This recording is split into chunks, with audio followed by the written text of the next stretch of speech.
Hello there and welcome back to the Golden Horde. Now last time I, did the hilarious mistake of deciding to annex Chagatai, thus giving myself a -10 to legitimacy, which is actually still growing. Well, my legitimacy is actually growing for once, which is kind of weird, but yeah, it put me in a really bad position. Let's just be honest about that. I screwed myself real bad on that one. We also did another war against the Timurids where we conquered a fair bit of land. And right now we have Marble released due to the fact that they cost a whopping 135 admin points compared to Punjab, a 11 base tax province who cost me the grand total of what, 111? So the difference was a little bit too high for me to accept. I've been thinking a little bit about what I want to do with the ideas. A military idea would actually be really good here, I think. It would help me get some more benefits, but let's face it, we already have an army we can most likely overwhelm all of our foes. So I'm thinking what we're going to do here is go for innovative ideas, because they have a lot of minor helps here. Prestige decay will help me probably a lot, or it will be useful at least. Mercenary cost, not really that useful now, but again, technology cost 5% over the entire line will probably in time be a little bit more helpful than the adaptability, compared, especially if I continue using vassals to take a huge amount of land. And basically army decay, better generals, we get this one useless, we kind of have already a negative inflation. This could be really useful however in a drawn out war, and of course another extra leader as well as advisor cost, so I think we're going with innovative here rather than anything else. The only real thing that is useful on the admin idea set is co-creation -25% and admin tech -10%. Now this thing could actually be argued to be -15% since it's across the entire line. So we're going with innovative ideas, and we're going to take the first one right away because we do have the admin power to do so. Prestige decay -1%. Useful. Anyways, what I'm going to do now is also go and up on military tech to killing grounds, level 20. Combat width increased by 2, infantry fire by 0.5. Can build swivel cannons and build star bastions. So basically the only thing that I'm upgrading here are my cannons. Probably at the end I'll have an army consisting entirely of cannons. Diplomatic power wise, I think we are actually going to take one level probably pretty soon. But for the time being we'll sit by and wait. The plan for the future is really simple. That was not supposed to happen. That was not part of the plan at least. Shan is definitely a part of the plan. We do want to take some more of the Kutch provinces. They do still have 3 provinces that we can sell to, probably sell to, they actually accept Burmanese too. That's an interesting one. That means that we can take these 2 and sell. And we're going to sell these 2 first because they accept them. So that is wonderful. So these 2 are going to be the main targets. But it's still another 3 years before that happens, so I'll just sit tight and wait, and we'll see what we end up with here. Wow. Military development. This is kind of an interesting event, because I can either do a reform, which allows me to invest in high quality troops, basically army tradition, or I can take no such reform and get 117k manpower. Now, that's about the size of, well, everyone else's army, or general army. The only one who can really rival me here are the French and the Ottomans. But we're going to invest in high quality troops because we already have maximum manpower, and are as such in no need for anything else. Unbelievers have no place here. But anyways, as I said, Shan is the next target, but it's still going to take a couple of years before we can make any moves there. In the meantime, however, we'll take... Sorry about that, Java update. It kind of screws me over since it actually windows me out of my game, which is a horrible, horrible idea. I really need to turn that thing off. But anyways, we are going to take the pragmatism here, mercenary cost -25%, and next one is going to be the really interesting one. Hopefully we can get that before we basically get diplomatic power up to the top, but we'll see. There's not much we can do about that, so at this current moment we're going to wait until... Let's see here, how did the peace deal among these 2 actually end up? Not too great, so I think we're actually going to just go for a war against the Oirats now at once. Conquer them, core them, and basically live happily ever after. So I'm just going to send one army north for that purpose. And of course we need to start picking on Muscovy. They are kind of starting to get a little bit too big for their own good. Although it is really Castile that I need to screw over. The Oris do have a bit of course though, so if I hadn't have that extra vassal or been able to annex or shun at the current moment, I would probably go for a vassalization. What I think I'm actually going to do here, if I haven't, I've already issued a warning. We're going to allow them to live, because I can use them in a future, potentially, in the wars against Muscovy to get no aggressive expansion, which of course would be really, really useful. Can take 1 base tax or 100 diplomatic power. I think in this case we don't really have any monetary issues at all, so we're going to take all the points we can get, and we're going to get diplomatic tech 14, which gives us Gallias and Brig. Kind of useless. I'm really realizing how Khan broke their alliance. Herald from nothing, Khan broke their alliance with nothing. I guess Lithuania and Poland broke an alliance, something like that. The Castilians are at war with the Mayas, and they do actually want to crush me into the ground, so we definitely need to get the legitimacy up and running pretty quickly. Please tell me there is a legitimacy guy here. Know what the funny thing is? I'm pretty 95% sure that the legitimacy guy doesn't actually exist, but I'm allowed to hope, aren't I? So we'll wait, as I said, for the truce to end, and then we're going up the Shan. The truce with Shan ran out yesterday, which means that they are now fair meet. We're going with show superiority again, and unfortunately here it seems like we do have some rebel issues, which shouldn't be a problem. Again, pretty sure that actually could handle this war alone if needed be, but of course we're going to give them a helping hand here because we are a good overlord. Now Castile is actually starting to become quite an issue in the region, so I might have to consider dealing with them. I'm currently trying to forge an alliance with the French. Really unlikely, I know, but the French don't have anything in particular that I want, and as such they kind of prove themselves to be a good ally if I can get them well, if I can get them to be my ally, which is doubtful. But if I could just keep them to, for instance, give me protection until we have reformed the government and potentially westernized, that would be more than enough. Now this is the ridiculous part here. The Ottoman reactionaries and Egyptian patriots, the Ottomans aren't dealing with them, so I think I might have to step in here. Well, now they're dealing with them, but they weren't before, which is the important part.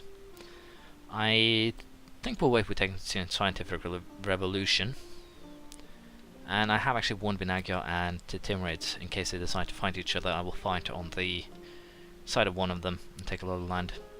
Now I don't want to lose talents and ducats, I don't want to give 50 admin power. In this case we can grant the aid. Money is something that we do not have, well, too little of. So I'll siege the war. I'll fight the war here, and we'll see how the results end up. We actually do get a perfect 100% war score in this war too, or 100% overextension score. The aggressive expansion is a little bit annoying, but nothing that we can't handle. So that is perfectly fine. We'll also be getting a bit of prestige here, which will help the legitimacy, which is good. Overextension will not, however, so we might have to consider coring 1 or 2 of these provinces ourselves. Dhaka is going to be the first thing that we'll hand over, I think. And no, Tungu is going to be the first one. Considering the fact that I need to convert them first, which of course is a little bit of a problematic thing here. It'll take me 17 months and 15 months.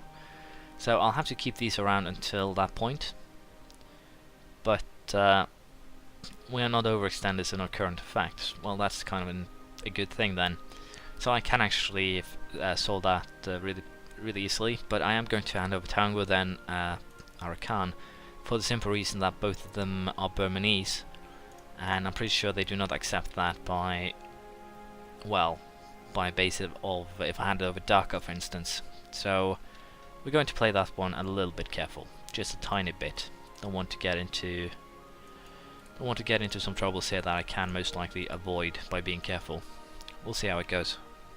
Since we are probably not going to be coring anything ourselves, at least for a little while here, although Yemen is definitely a target, I think we might as well just start actually fabricating claims from them. We're basically going to attempt to take the coast here, and With that, we are actually going to take 2 more ideas here: the scientific revolution, technology cost minus 5%, and also knowledge transfer, which gives army and navy tradition decay of minus 2%, which of course is really useful if you have high army tradition to begin with. It's definitely going to be helpful. Now we are also closing in on legitimacy games. I kind of want to be careful here, not do anything silly. That is also a reason. Now I'm pretty sure that I can be over. Well, we will not be making any of those, so that's not a problem. I'm pretty sure that I can be overextended, as you can see. So it's not really an issue with the reform the government. But I'm a little bit unsure how we will go in terms of the ideas here. The ones that we have now are actually pretty damn useful, especially the already minus 25 to core creation cost. So we'll see here. It might potentially be a bad idea, this, but we have enough land to say that it is alright, I think. Also, another little funny thing here: Scandinavia is at war with the world. The French and the Austrians. So potentially here, reform, war might be the way to go. Who knows? I'll consider that at least. With if it happens, I'm probably just going to create armies from scratch, because with the reform, the cavalry is not going to be as effective anymore. So I definitely need to lower the amount of cavalry in my armies. But we'll consider that after the reformation has been done. Well, currently we are closing again into diplomatic gaps, so we're going to invest in the galleon, which gives quite a lot of stuff here. Max colonial range plus 50, naval morale plus 0.4, maintenance by 20% increase, settler growth increased by 15, galleon early frigates. I can actually do another one if I want to. I'm a little bit unsure if I want to do line infantry just now. I have a feeling that it's a little bit cheaper if I actually wait. Or is it? Plus 175. Let's see a Muslim tech. Yeah, I want to check the difference in tech speed. I believe they are 160 or something like that. 150 perhaps. The Ottomans are 125 if I remember correctly, same as Orthodox. But I think it's a little bit quicker. If not, it's probably not worse. So we'll wait until the Reformation is done. We'll have to wait at most another year, and then we're basically set. So I'm going to wait with the declaration of war in Yemen until after it's done. Also, they are failing to core Arakan here, so I'm really tempted to actually just go for coring these things myself. Really, because the reason they're not doing that, probably due to low admin points. But even so, it's kind of ridiculous, so I might just go for coring this area myself. We'll have to see how it turns out. Finally, we can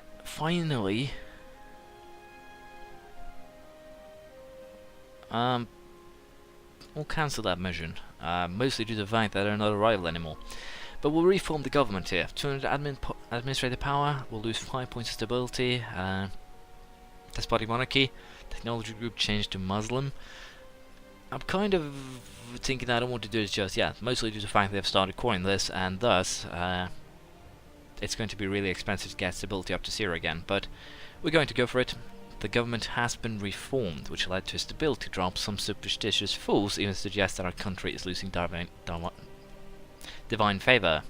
So it's not possible to westernize well overextended, but as you can see, I can actually start the process. It will require 2,800 power in total.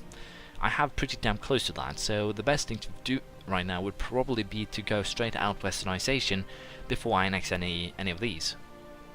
Now, technologies is at 140, so they're a lot cheaper. Well, at least that's what I thought. But I think also with the current system, it's better to actually go for a more or less a westernization right away. I'm a little bit unsure what kind of ideas we get. We've kept our horn ideas at least for the time being. I'm a little bit unsure if it changes with the month. We're going to just go ahead and check that. Now, rival-wise, we're probably going to go with Scandinavia and Muscovy of these two. I don't think I'll be fighting Poland anytime soon. So I will still just go past the month here to see if we get any new ideas. So we'll also tribal conquest against more or less everyone. Tribal conquest is a really good CB, by the way. But we kept our horde ideas, so basically the reason why I feared the Reformation was due to the fact that I would lose my ideas as a horde, which was not the case. Now I need to get the stability back up and running. We're just going to boost it up to 0 first, then we're going to slowly but surely hand over the land. They are still my vassals, I believe. It's a vassal, yeah. It's a vassal, good. And it's a vassal, and it's a vassal. So I think I can actually go forth here and just westernize more or less right away, which means that I will be saving my points, and will most likely be trying to hand the provinces over ASAP.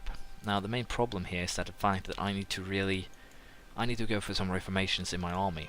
And that is basically what the next episode is going to be all about. We're going to set up the standard armies that I run, which are basically either 12-4-4 or 12-4-8 even. I think that is going to be how we're going to set up. Basically 12 infantry units, 4 cavalry units, and 8 cannons. So I'm basically going to be doing that. We're going to get finally a proper army. We're going to prepare for westernization. Although I am really tempted to declare war right now on Scandinavia. The only problem, of course, is that we'll get into trouble with both France and Austria, which is a pain in the behind. And I definitely need Western units if I want to fight this scenario right here. So I think we're going to wait here. Hungarian nationalists and Ottomans, so we'll probably lose this area as well. But if I westernize, I can actually march armies into the Ottomans here to keep a pretty easy front to beat back Austria. I can also just set up another front here and another front here. And even if the French actually attack, which is highly unlikely, it will be down in this area.